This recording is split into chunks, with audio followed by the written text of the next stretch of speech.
Hello, everyone. Welcome back to another lecture from the module of data structures and algorithms. Today, we are going to introduce dynamic arrays, which are a new data structure that will be based on fixed size arrays. So we will see how dynamic arrays work as a data structure, what properties they have, how do we work with them. We will spend quite a bit of time talking about the complexity of dynamic arrays and how that is better than the complexity of fixed size arrays. And we're going to discuss pros and cons of using this data structure.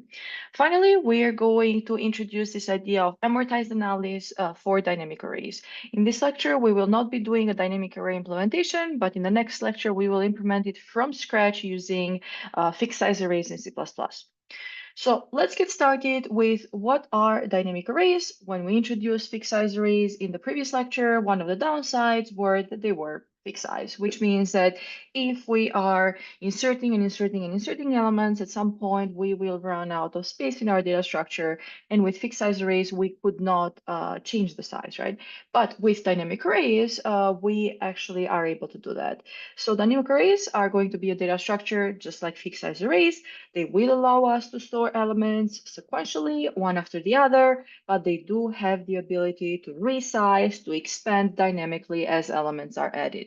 Generally, we only think about expanding dynamically, not necessarily shrinking dynamically, but it is a functionality that we can definitely implement as needed. Dynamic arrays will be called differently based on the programming language you are working with. In C++, they're called vectors and they come with a standard library. In Python, they're called lists, and in Java, they're called array lists. In this course, I'll generically call them dynamic arrays, but be aware as you're moving to different programming language, the terminology may change slightly. Let's look at some properties of dynamic arrays. Obviously, they're resizable. As we're inserting more elements, they are going to grow. How this growth happens, we're going to discuss in a couple of slides and why we will do it that way. Generally, when we have a dynamic array, we keep inserting elements. When we're out of space, we create a bigger space in memory. We copy over the elements from the older dynamic array, and now we have an array with more size.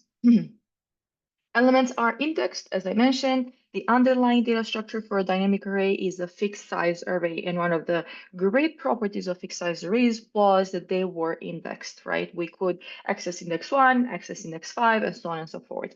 And because we're using a fixed size array as an underlying data structure, dynamic arrays will also be indexed, right? Elements are sequenced one after the other. We can iterate from them through them. We can access them.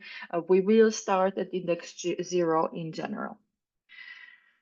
Similar to fixed size arrays, dynamic arrays require contiguous memory. That means that we need entire chunks of memory one after the other. Obviously, that allows for that very quick, fast indexing that we discussed before in the fixed size array. It has its downsides that you need big chunks of memory when you're storing a lot of data. And then finally, generally you are allowed to store homogeneous elements, but that depends on the programming language. For example, Java enforces homogeneous elements, Python doesn't in terms of what you're storing in your dynamic array. Let's see in memory how dynamic arrays would look like at the high level. We are going to represent them as follows. Here's going to be my dynamic array. The dynamic array will have as an underlying data structure a fixed size array. So as you can see here, we are pointing to a fixed size array, and this array will store various elements. Depending on the programming language, these elements will be stored inside the array or outside of the array. Also, depending on what kind of elements you're storing, primitive types like integers or floats or objects that you create. So that's the first portion, the fixed size array. Then we need to keep track of the size, which is the current number of elements in the fixed size array or in the dynamic array. So right now I have 4 elements that are stored here. Capacity is a variable that we need to keep track of in some programming languages and refers to how many slots we have in total in the fixed size array. Languages like Java or Python will keep track of capacity on their own. But as you saw with C++, if we use the C-like primitive version of fixed size arrays, we cannot automatically get the size. We have to manually calculate it. So it's much more convenient to keep track of the size in those types of programming languages. Sorry, to keep a track of capacity in those programming languages. So in a nutshell, for a dynamic array, once we see the implementation, we will keep track of fixed size array, the size, and depending on the language, also the capacity of how many slots we have in the array. Now, how does growth actually happen? If I want to insert a new element right now, there's no more space in my fixed size array. So what I will do is create a new fixed size array that has generally double the amount of elements. Do not worry yet why it's double. We will talk about that in a couple of slides. Once I have this fixed size array of double the elements, I'm going to go ahead and copy the original array, right? So my original array was pointing to E1, E2, E3, E4 for each of the indices 0, 1, 2, 3. I'm going to do the same here, right? So I'm going to copy over all the array elements into the new array elements. And what I will do is change the pointer to where this fixed size array is pointing to, right? So if the fixed size array was pointing to the 4-slot array, now it's going to point to the new 8-slot array, right? And then what I need to do is get rid of the old array, right?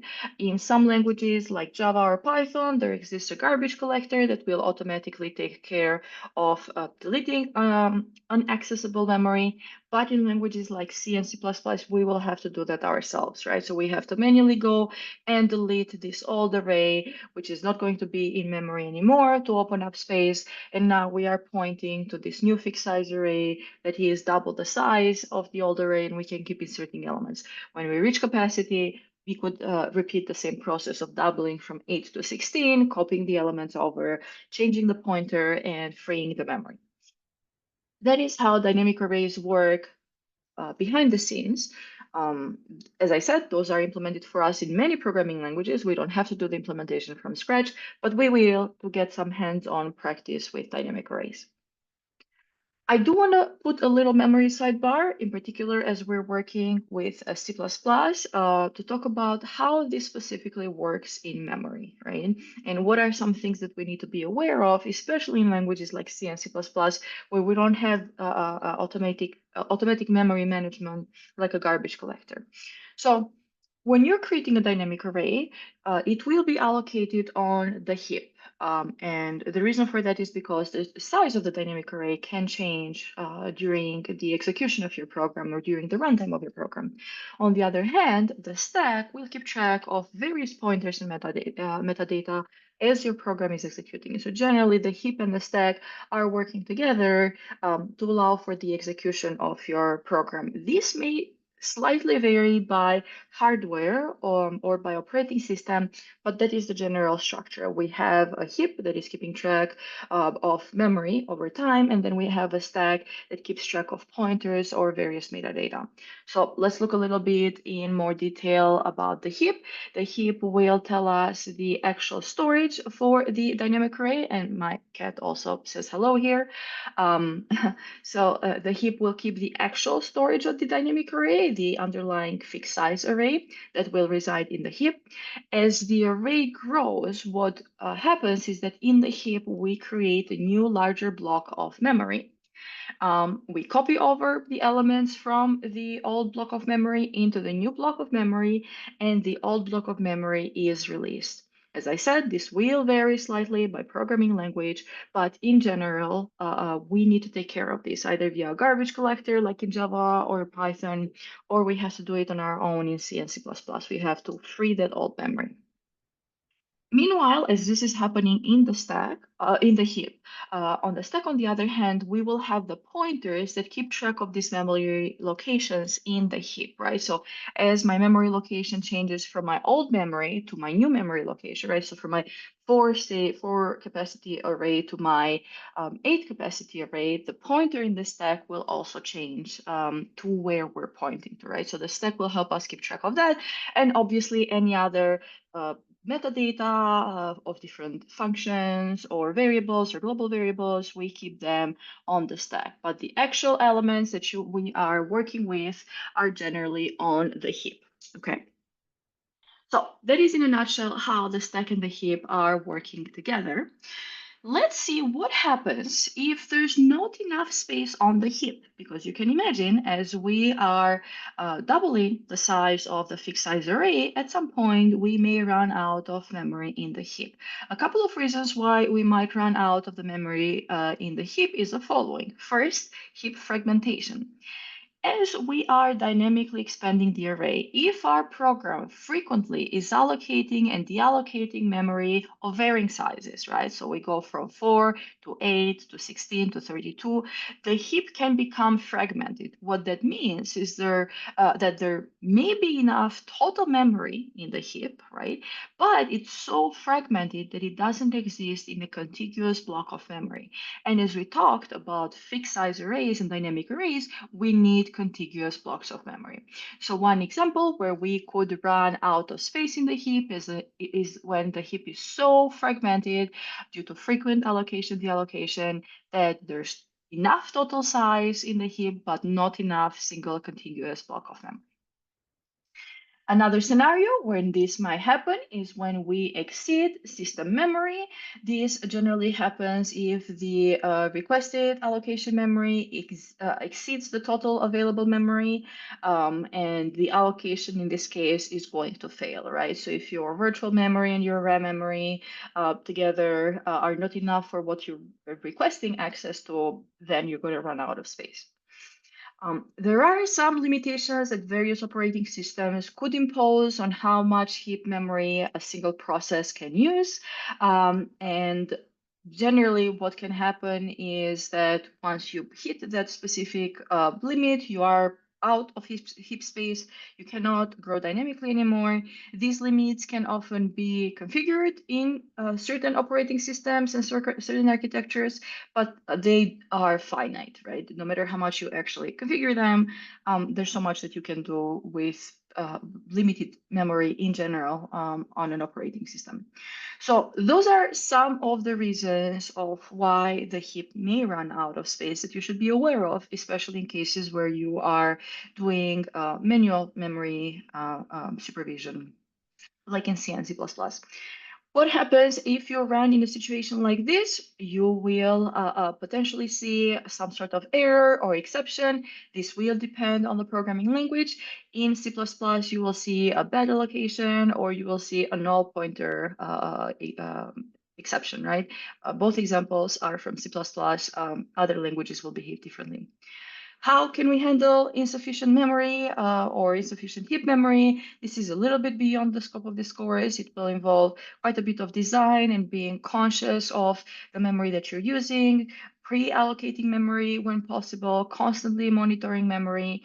If a failure happens with an exception or running out of space, you handle it properly. You need to optimize memory and so on and so forth. When you take more CS courses, you'll talk into detail about how to handle insufficient heap memory. I wanted you to be aware of what can happen as we're dynamically growing and managing the memory ourselves. So, in a nutshell, so far we covered what dynamic arrays are. They're built on fixed size arrays. We keep track of their size and their capacity. The grow dynamic works by doubling the size of or the capacity of the current array, copying over the old elements, changing the capacity and changing the pointer to the newly expanded array, and also deleting or freeing memory from the old array. As we're doing that, all of those operations are happening in the heap, the dynamic expansion. The stack is only keeping track and pointing to the old array and new array, keeping track of metadata and variables. And we could run into heap allocation issues and space issues as we are dynamically growing. The next part of the lecture, I want to focus on talking about time complexity because you may ask, why do we care about dynamic arrays? We were working fine with fixed size arrays, right? They're both require contiguous memory, so why do we care?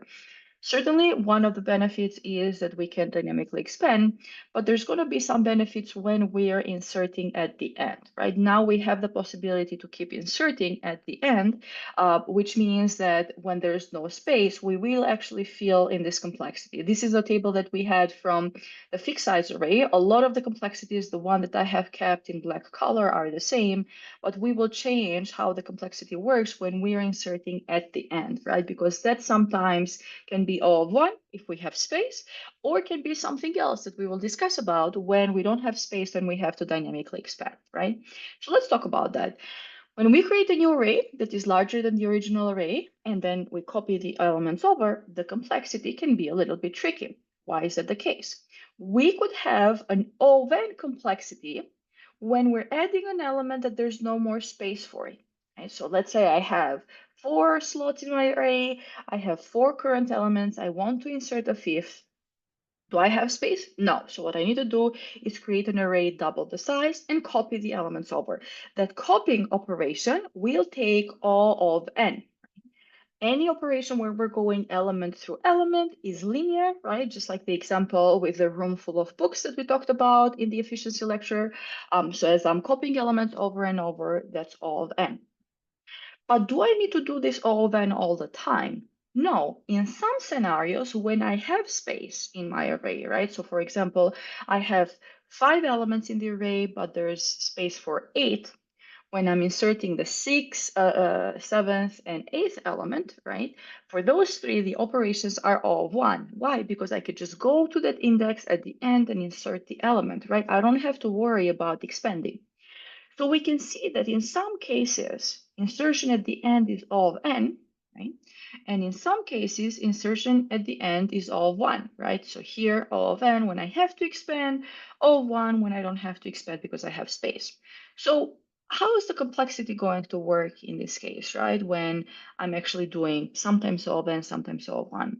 We will actually call this amortized complexity, and I'm going to walk you through the sort of mathematical portion and proof of it first, right? And then I'm going to do a shortcut so that you can remember and know both ways, the long proof way and the short proof way.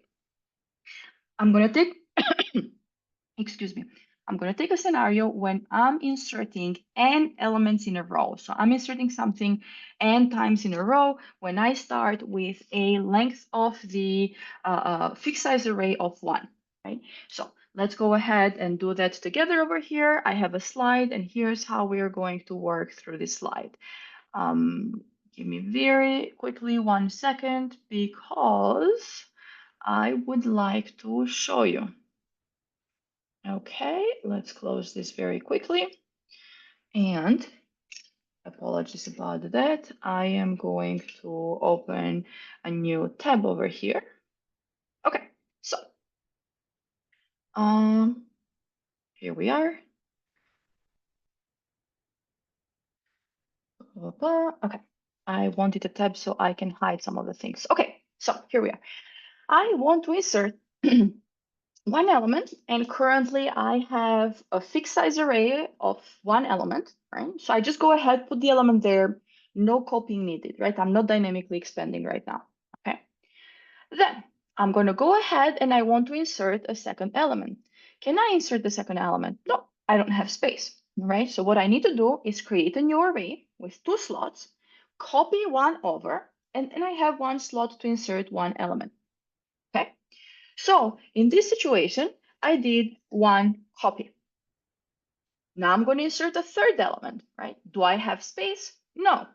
I'm going to go ahead, take my 2-element array, expand it to 4, copy over 2 elements, and go ahead and insert element 3.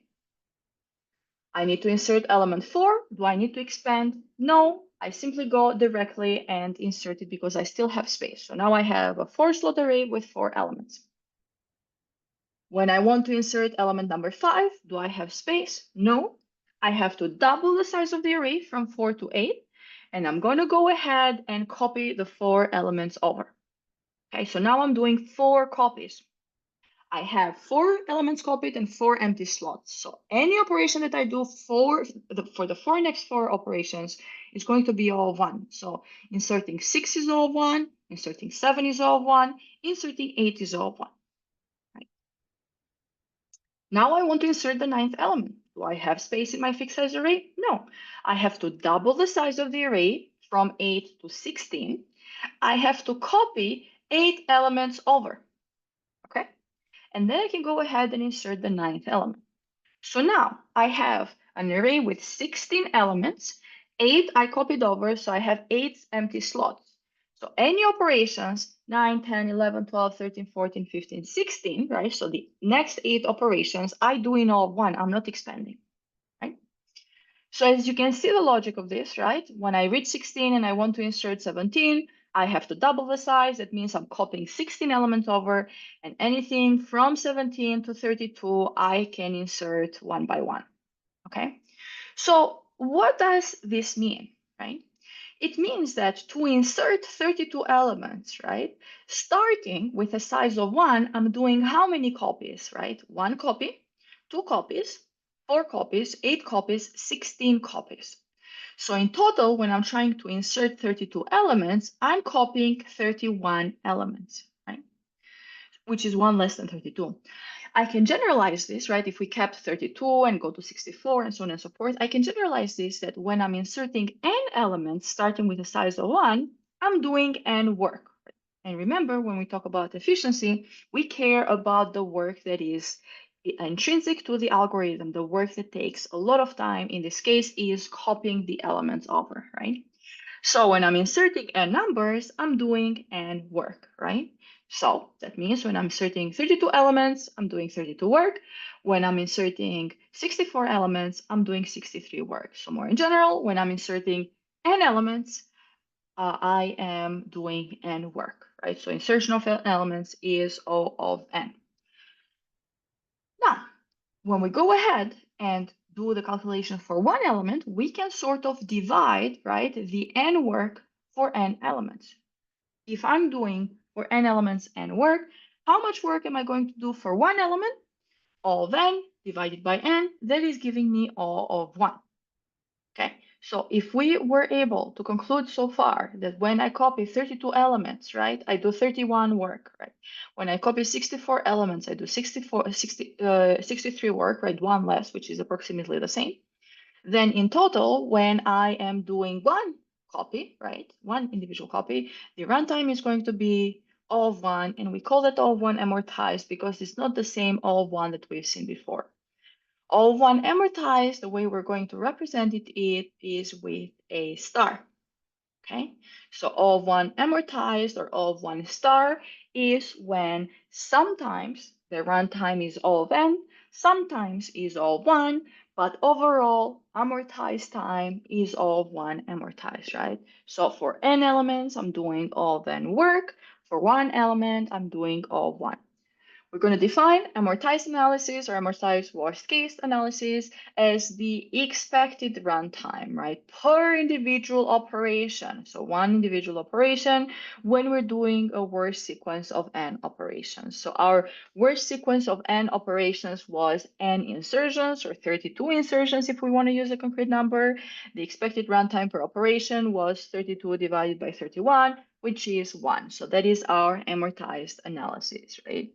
Um, Again, we use amortized when our operation will have different runtimes. Sometimes, the majority of the times, as we saw in the table over here, is going to be all of 1, right? But sometimes in the red is going to be all of n. So we say amortized is all of 1 star, okay? How could you think about amortized analysis? Because it can be a little bit complicated, right? Think about it, the overall cost of doing something, even if some steps are a little bit more expensive than others, right? So the majority of the steps are going to be cheap, but some steps are going to be more expensive. The amortized cost is sort of the overall cost, not the average, right? Average runtime is a very different thing, but the overall cost of doing something. Imagine you have a dining card, right, in at CMU, and every time you swipe, it's a very quick operation, right? You go to the dining hall, you buy something, you swipe. That's an all of one operation, right? So the majority of the operations that you do are all of one. But sometimes you run out of balance. So what you need to do is go to your computer, refill the account, right? And this takes extra time, right? So if somebody were to ask you, how hard is it for you to use your balance card? You wouldn't say, oh, it's very hard because it takes me so much extra time to actually fill the card once in a while. Instead, you'd say, oh, it's pretty easy. I just swipe it, right? So that's the idea of amortized analysis. Even though some steps will take extra time, the copying, we overall look at the work that will take for multiple operations, right? And because there's so many more operations that happen in O of 1, you say runtime is going to be all one amortized, right? So most of the time using the card is super fast, super easy. Only once in a while you need to refill it. Most of the time, insertion in a dynamic array is really easy. We just put it at the available index in the end. Sometimes we have to go ahead and grow the size, and that takes extra time, but that doesn't happen very often. It happens occasionally, right? So we say the overall runtime is O1. Most transactions are going to be fast. Most insertions are going to be fast. Occasionally, we're going to have to recopy elements. So the amortized runtime is going to be O1 star. Very good. Amortized analysis can be a little bit confusing, so I'd encourage you to go back and review those slides and make sure you are comfortable and understand them. One quick note that I would like to make is that somebody may ask, why did we double the size of the array when we went with grow with full, right? Why didn't we triple or quadruple the size of the array? It's totally fine, right? Whatever we're doing in terms of increasing the size of the array by a multiple of something, multiple of 2, multiple of 3, multiple of 10, runtime is always going to be all one amortized, right? Because sometimes the elements that get copied over will take extra time, but the majority of the time you're running in all of one. You may also say, why are we starting from a size of 1? In practice, when you're working with dynamic arrays, you do not want to start from a size of 1. You want to start from the size that you expect the elements to be at, 100 or 1,000, and then you dynamically expand. This was more for practice purposes, so we can see how dynamic expansion and amortized analysis truly works. A final question that I sometimes get asked is, what if we increase the size of the dynamic array by a fixed amount? So instead of going from 4 to 8, so doubling, or 8 to 16, we increase by 10 or by 100, right? So I go from 1 to 101 to 201 to 301 to 401 and so on and so forth.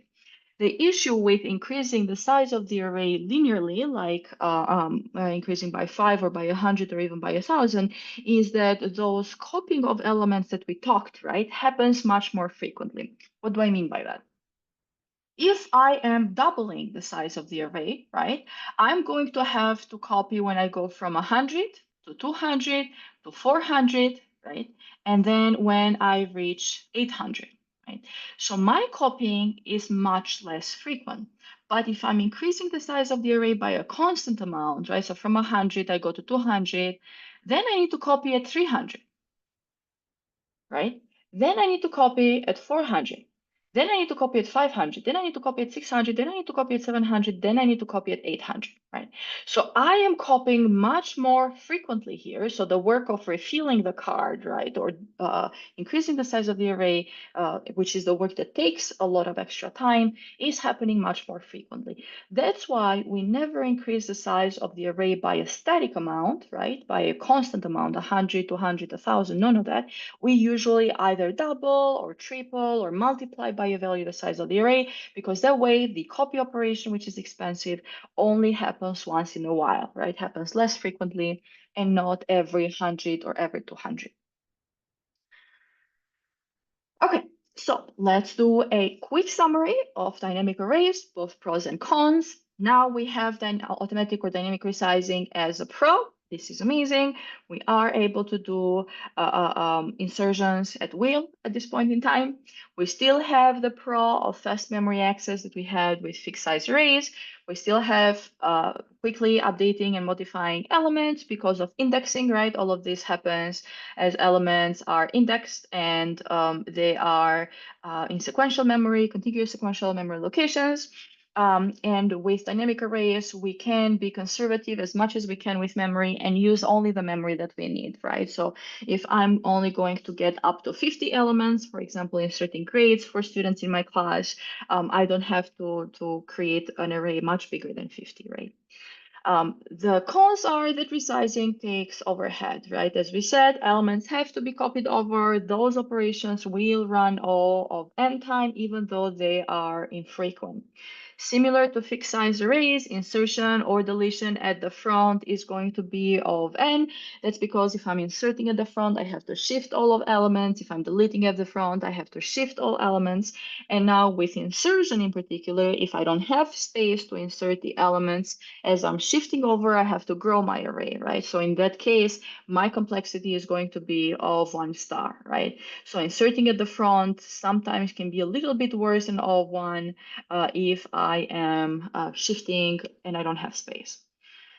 Um, Dynamic arrays may have unused memory blocked if we are doubling the size of the array. For example, we're going from 1,000 to 2,000, and maybe you need only 1,500 elements. 500 slots in memory are unused. And again, 500 may not be a big number, but we're talking when our n, the elements that we're storing, ends up being a million, a billion, a trillion, right? If we're not using even a quarter of the array, that's quite a bit of space, right? Um, and then again, the downside is that it requires contiguous memory locations. That can be a problem when we get to values of a million, a billion, a trillion, because you need that much contiguous space in memory, right? And we're going to see in a couple of lectures in another data structure that deals better with memory management. But for dynamic arrays specifically, this is where we stand. Awesome. We are going to talk very briefly about some implementations of dynamic arrays. As I said, in Python, we will call them lists. In Java, we will call them array lists. In C++, we're going to call them standard vector. So let's look at dynamic arrays in C++. Standard vector is a beautiful library. It's part of the standard library in C++. These are the form of dynamic arrays for the language. They are based on a fixed size array. They are very efficient. They give you a lot of flexibility to resize dynamically, but they also help you maintain and monitor memory. There is a wide variety of functions. I'm not going to focus in this course on methods for standard vectors, but if you look at the documentation online, you can see a variety of functions that you can use for this. Next lecture, we will implement from scratch dynamic arrays in C++. We're going to assume that there exists no prior dynamic array. We're the first ones to create it from scratch using a fixed size array. So tune in the next lecture so that we can do that. In terms of dynamic arrays in Python, lists are a very popular choice for dynamic arrays. They are part of Python standard library. They come with the standard library. They serve as a dynamic array. Apologies, I meant to say here in Python, not in C++.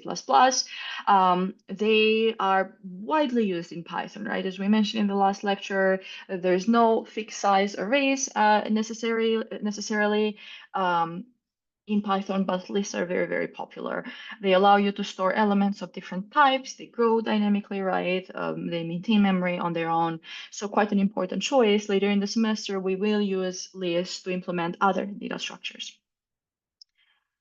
That is it for the lecture today. I hope you enjoyed learning about dynamic arrays, how they work in a nutshell, how dynamic expansion or growth actually works, how we are